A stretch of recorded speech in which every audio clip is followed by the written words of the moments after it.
Namaste students, I am Shobha, Science faculty from Mangala Vidya Mandira. Today, let us see the second part of the tissue chapter, that is animal tissues. In the last video, we had gone through some of the important tissues present in plants.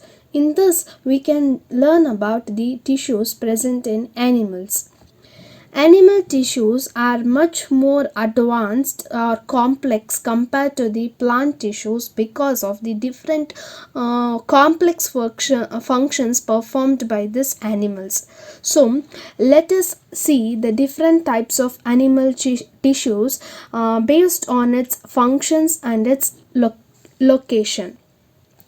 It has been classified into four important types, that is epithelial tissue, connective tissue, muscular tissue and nervous tissue. So apart from this, let us move to the first type of tissue called as epithelial tissue. Epithelial tissue, it is a covering or protective tissues in the animal body. Epithelium covers most organs and cavities within the body. It forms a barrier to keep the different body systems separate. The skin, the lining of the mouth, the lining of the blood vessels, lungs of alveoli and kidney tubules are all made up of this epithelial tissue. Epithelial tissues are tightly packed and form a continuous sheet. They have only a small amount of cementing materials between them. Almost there will be no intercellular spaces.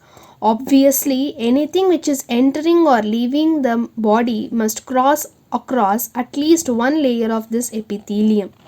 As a result, the permeability of the cells are various epithelium plays an important role in regulating the exchange of materials between the body and the external environment. So, epithelial tissues are the tissues which are present on the outermost covering. Epi means outer. So, tissues which are covering the outermost organs or the outermost skin, it is nothing but the epithelial tissues. Based on their location and its functions, we have different types of epithelial tissues like ciliated tissue epithelium, cuboidal epithelium, glandular epithelium, columnar epithelium, squamous epithelium and stratified epithelium. So let us move to the first type, that is squamous epithelium. Different epithelia shows different functions and related to the different structures. For example, in the cells lining of the blood vessels or the lungs, that is in the alveoli, where transportation of substance occurs through a selectively permeable surface. This is because of the presence of the simple squamous epithelium. As you can see, the simple squamous epithelial tissues are made up of cells which are extremely thin and flat and are having delicate lining. The esophagus and the lining of the mouth are also covered with the squamous epithelium. The skin which protects the body is also made up of this squamous epithelium. Skin epithelial cells are arranged in many layers to prevent the wear and tear. Since they are arranged in the patterns of the layers, the squamous epithelium, sometimes it is also called as stratified epithelium.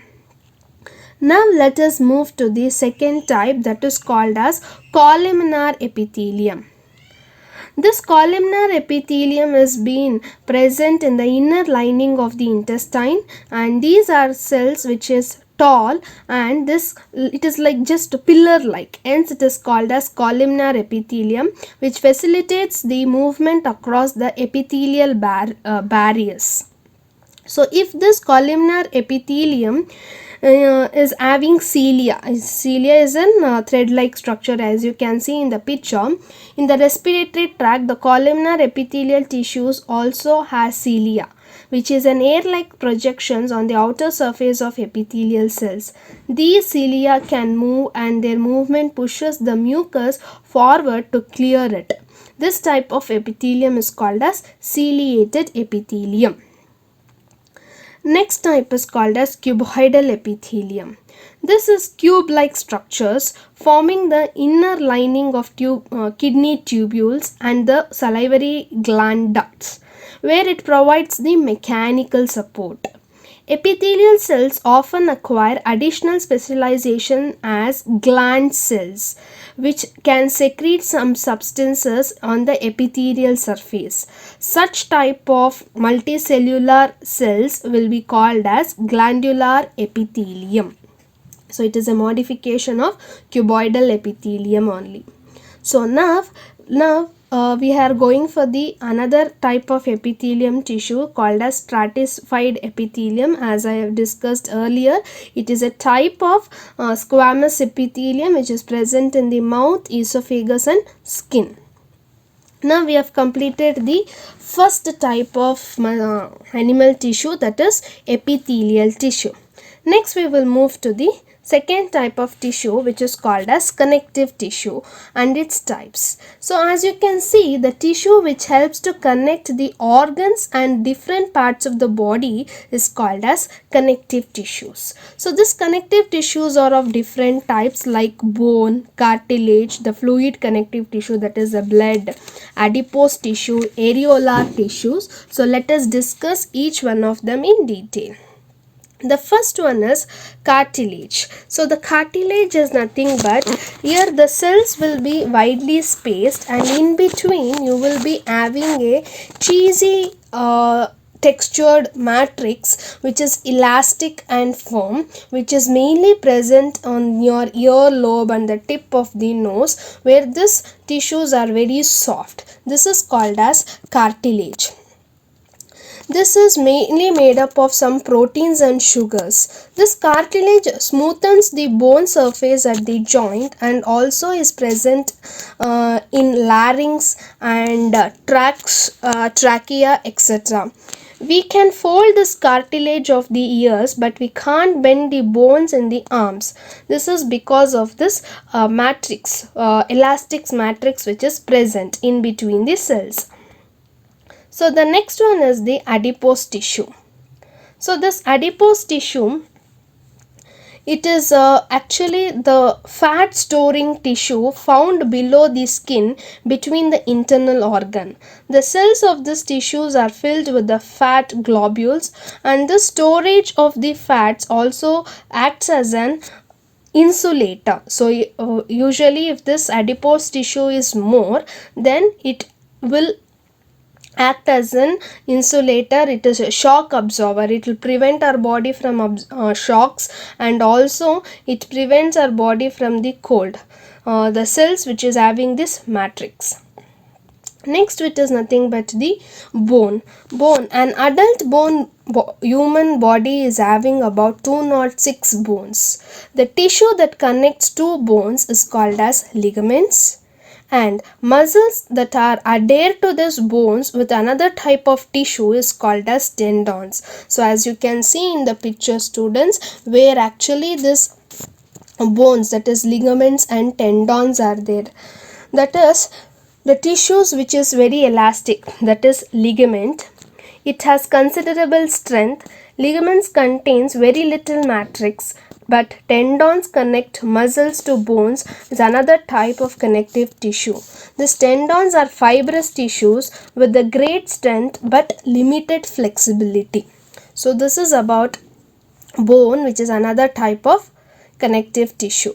So in these bones, again we are having different types, that is dense connective tissue.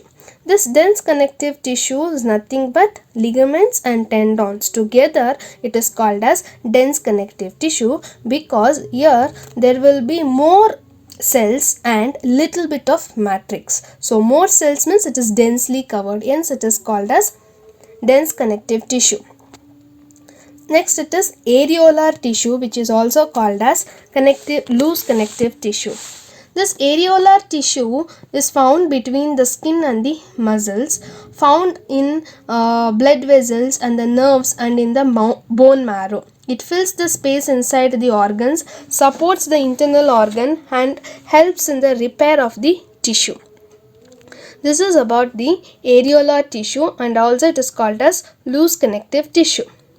Next, finally, we'll move to the skeletal connective tissue, that is nothing but the bone. Bone is another example of connective tissue. It forms a framework that supports the body. It also anchors the muscles, means supports the muscles and supports the main organs of our body. It is strong and non-flexible. Bone cells are embedded in a hard matrix that is composed of calcium and phosphorus. As you can see in the picture, the bone cells are embedded in calcium and phosphorus compounds. So this is very hard, so it cannot be bent. So the last type of connective tissue is fluid. So fluid means liquid. So liquid connective tissue present in our body is blood.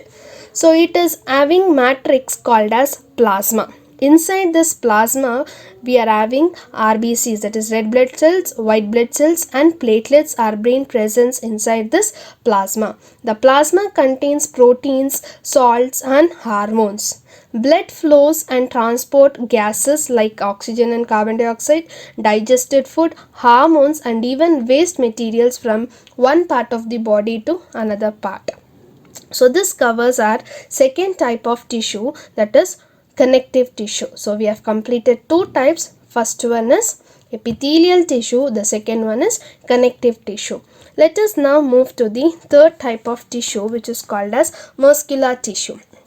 Muscular tissue consists of elongated cells, also called as muscle fibers. This tissue is responsible for the movement in our body. So muscle is equal to movement. Muscles contain special proteins like contractile proteins, which contracts and relaxes to cause the movement. For any movement of our body, our muscles have a very important role to play. So let us move to the first type of muscles, that is skeletal muscles or striated muscles.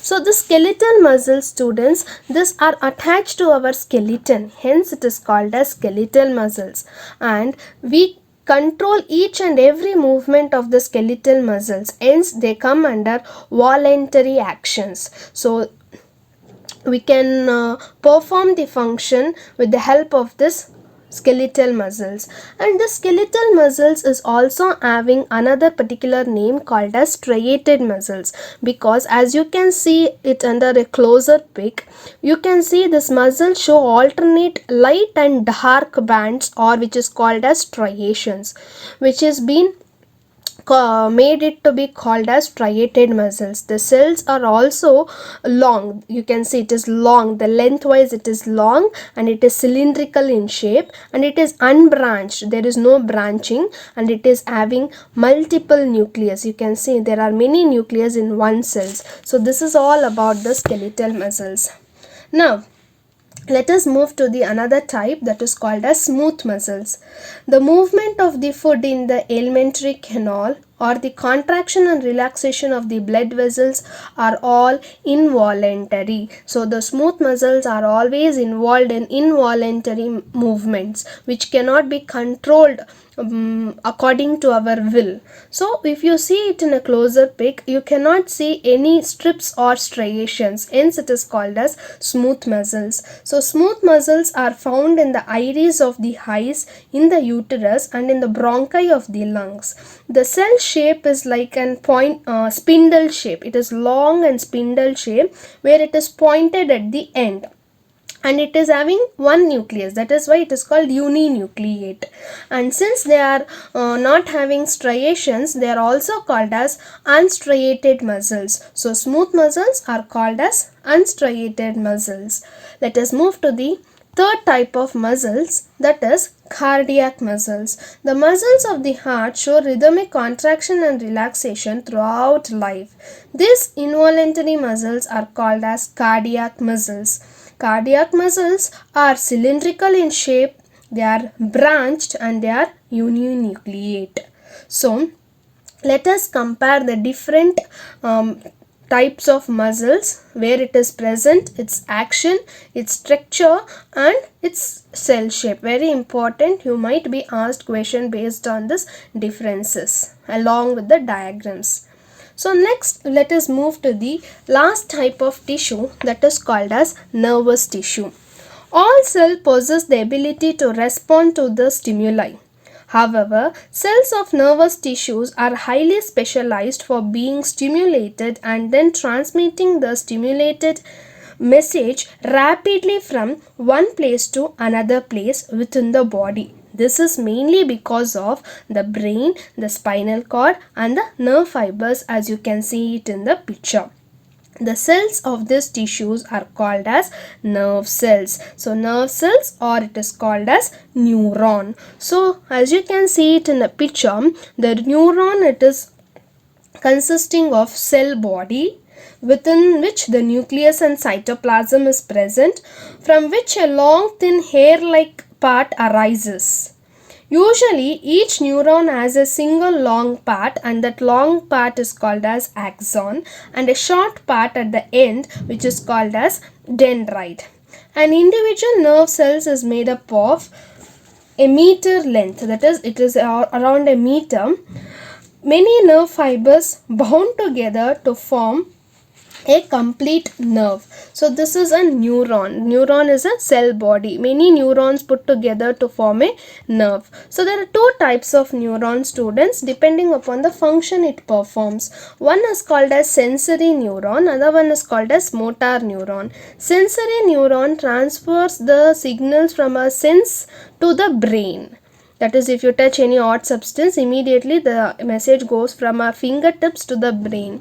Immediately the brain act to that. It sends the message from the brain to that particular hands or legs, that is called as motor neurons, and the fibers involved in them is called as sensory nerve fiber and motor nerve fiber respectively. So this is the activity which you have to do, students. You have to draw the diagram of muscles tissue, that is smooth muscles, striated muscles, and cardiac muscle, and also the neuron diagram. So 4 diagrams you have to draw, and also the entire tissue chapter you have to draw it in a flow chart. That is how the tissue is being divided into plant tissue and animal tissue, and in plant tissue what are the classification, and in animal tissue what are the classification. Hope you understood